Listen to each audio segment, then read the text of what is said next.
Hi mga ka-Frenny, welcome to my channel. Alam ko inaabangan nyo na naman yung aking ulam budget meal. Kaya kung interesado ka tapusin ang aking video, bumili lamang ako ng beef.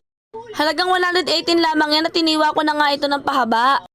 Naglagay lamang ako ng butter dito para mas sumarap yung lasa. Isa na nga ako rito ng sibuyas, bawang, at nung nag-golden brown na ay nilagay ko na nga yung ating beef. Ayan, pag nag-brown na yung ating beef ay lagyan na natin ito ng pampalasa, lagyan natin ito ng pamintang pino. Nilagyan ko na nga rin ito ng onion powder at garlic powder. Haluin natin ito ng maigi para ma-absorb ang mga pampalasa. Naglagay na nga rin ako dito ng isang mangkok na tubig para maluto yung ating beef at takpan. Habang pinapalambot ko nga yung ating beef ay hinanda ko na nga yung ating sauce. Cream of mushroom nga pala yung ginamit ko. Haluin ng mabuti para maging ganyan yung texture niya. Nilagay ko na nga yung ating mushroom. At kapag lumambot na yung ating beef ay lagay na natin yung ating sauce na ginawa. At hayaan lamang natin ito kumulo. After ilang minutes, luto na. Ready to serve na to.